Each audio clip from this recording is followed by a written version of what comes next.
Okay, so I wanted to do like a little bit of a different type of video today. So we've been going over a lot of cabins, but I also really want to look at kind of what it would look like if you wanted to own a hotel. So I just think it'd be interesting to go through the ins and outs, the financials, and how it would be to own this hotel here. So this one we have is in Columbus, Ohio, and it's Baymont Inn and Suites, which I'm assuming is a chain. I feel like I've heard of it before, but I'm not sure. So kind of what sticks out to me is they do have the doors on the outside, which I don't love. I prefer them on the inside, but since it is priced pretty attractively, I believe this one was a little over $4 million. I think per room, it actually is not that bad. I know $4 million's a lot, but you have to think about it as an investment, right? So, it's quite large, and if it is in the heart of Columbus, then this thing could make a killing. And it does look like it might be off a major highway, potentially. So, just going through some more photos.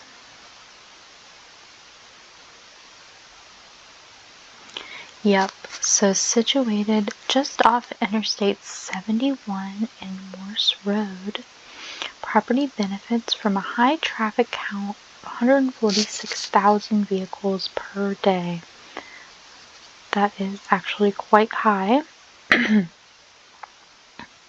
you've got lots of, big university, fairgrounds, lots of things driving the market here. We do have 134 rooms, which is very, very big. What else? The hotel underwent a 2022 renovation, so there will be no minimal PIP for the new owner. So that's good. So no big renovations that will need to occur, it seems.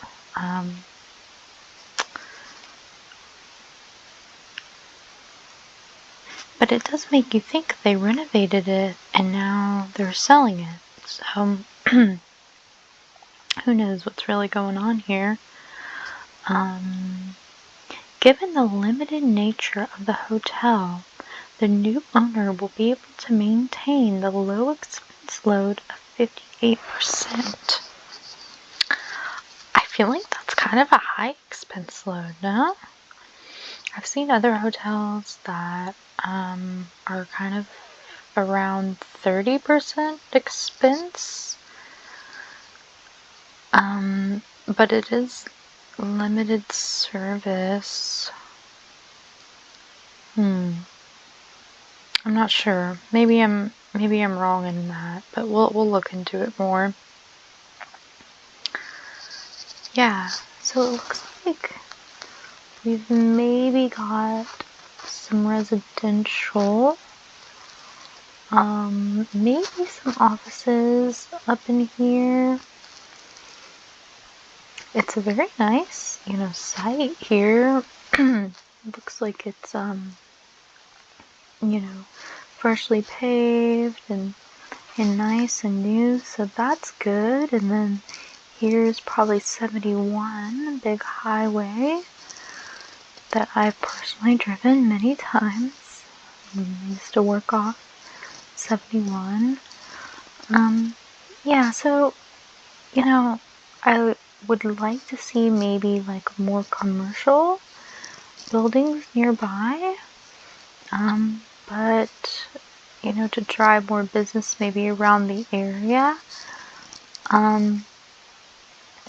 But it still looks like a nice area, and this is probably the Columbus downtown, so maybe, you know, a few miles out from that.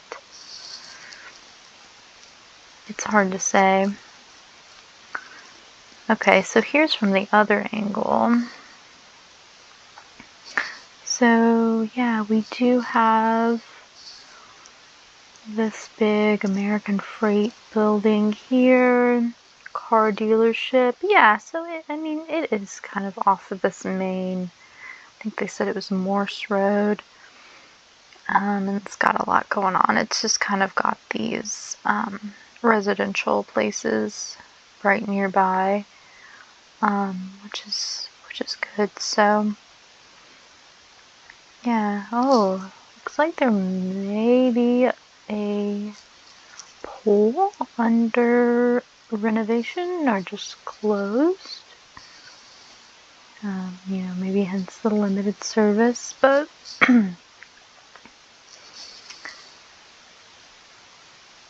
okay, so here is a double queen size room.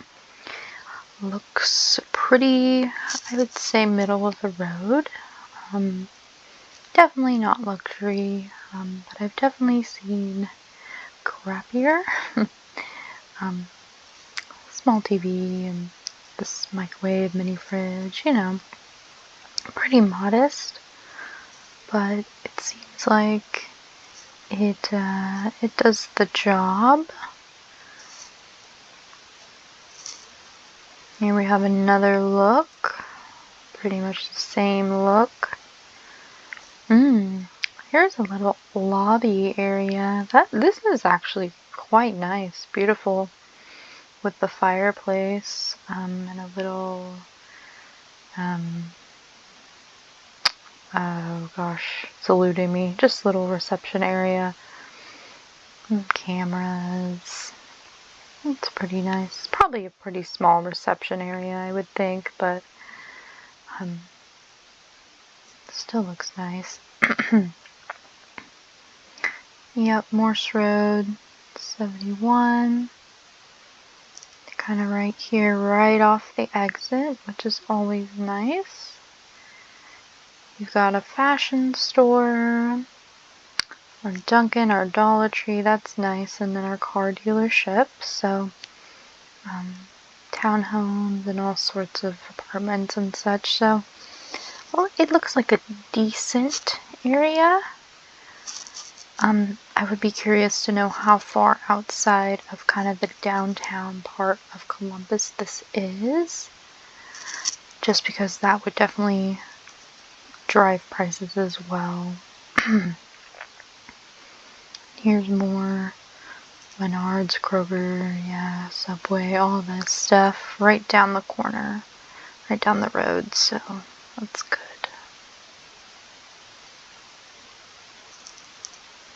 Yeah. Okay. Okay, within 5 miles. 321,000 average home value. That is pretty high.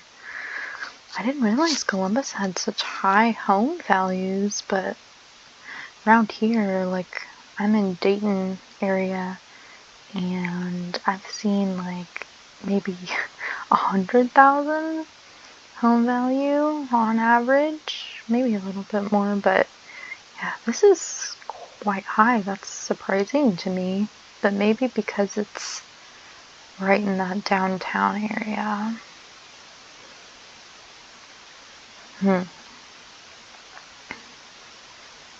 Okay. Yep.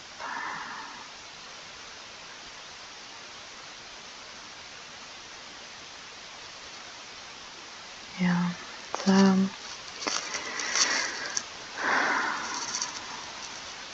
oh, it's pretty. Columbus.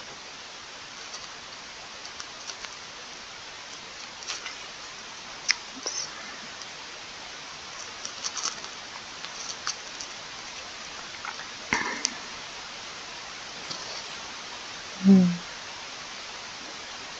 Yeah, lots of stuff going on in Columbus, of course. New developments. Just selling the area, you know. Stuff like that, you know. Ohio State.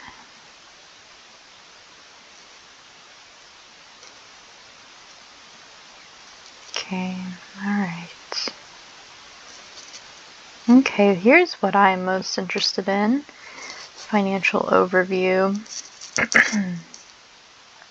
Okay. So, interested to see what they're gonna do with this. Okay. Because I did notice it's a 13% cap rate, which is massive. However,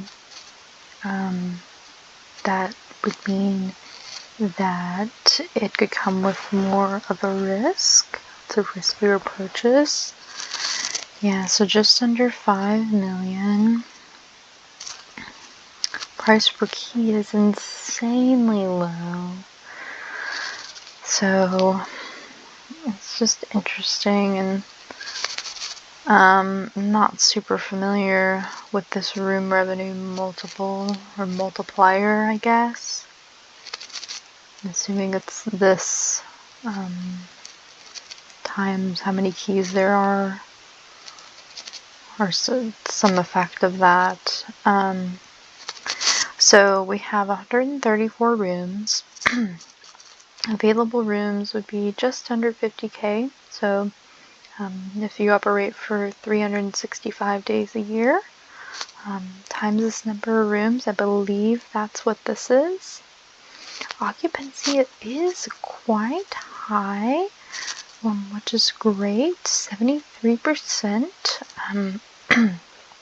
So can't be upset about that. And yeah, so it seems like our daily rate is gonna be probably yeah, maybe $75 or so. I think the RevPAR is your occupancy times your daily rate. So it's kind of what you're actually getting. And then your room revenue is $2 million, which is absolutely massive. Expense load 42%. See, I thought this was saying it was like 50 some. I'm not sure.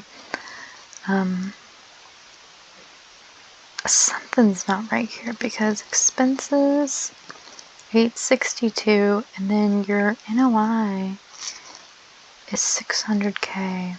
So wouldn't your NOI just be your 2 million subtract your expenses?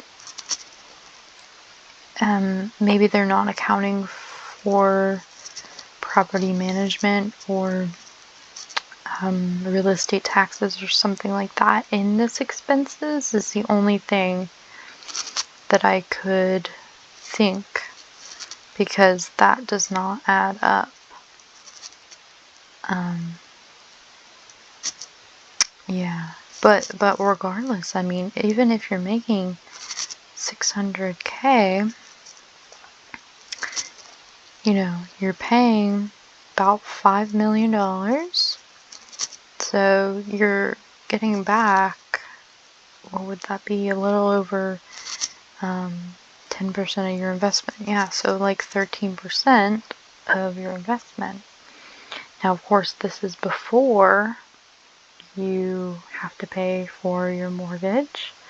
So unless you're paying for this outright, you're obviously going to have a mortgage on this, which is going to be, also a lot, probably, if I had to guess, about half of this, maybe even more, on $5 million.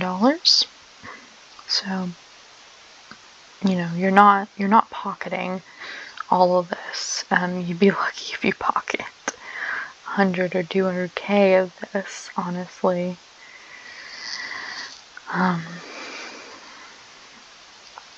And from what I've heard and read, running a hotel is not necessarily easy or glamorous or any of that. It's difficult, and there are definitely, I think it's one of those things, like, you don't really want to, it's not worth it unless you're passionate about it, and there are many other investments, and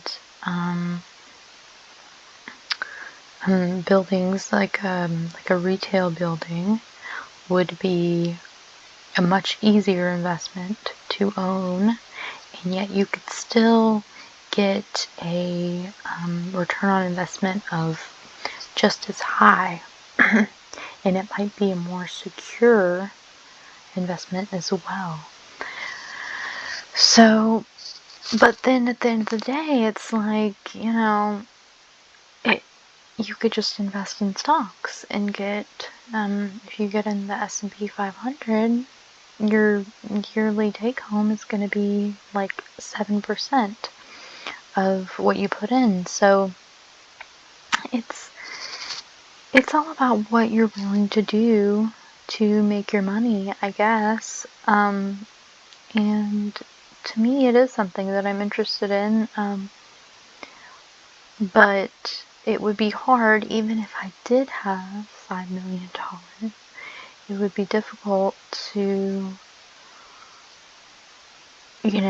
quit my job, my full-time job, and, manage this property full-time.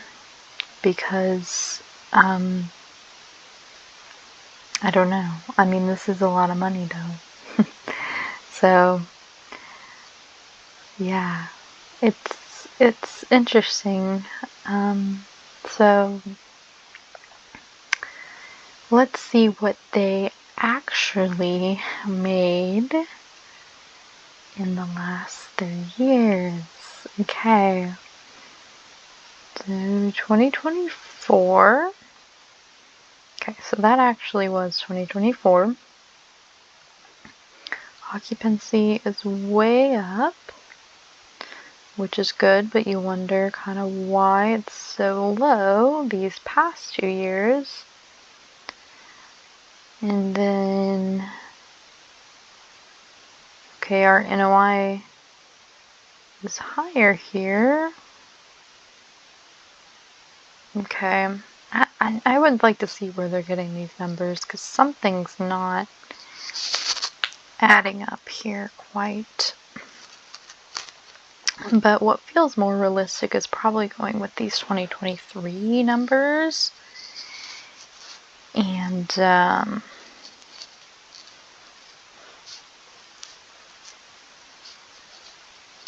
maybe here what they did, I'm just looking, maybe their NOI, they're pulling the expenses from the NOI,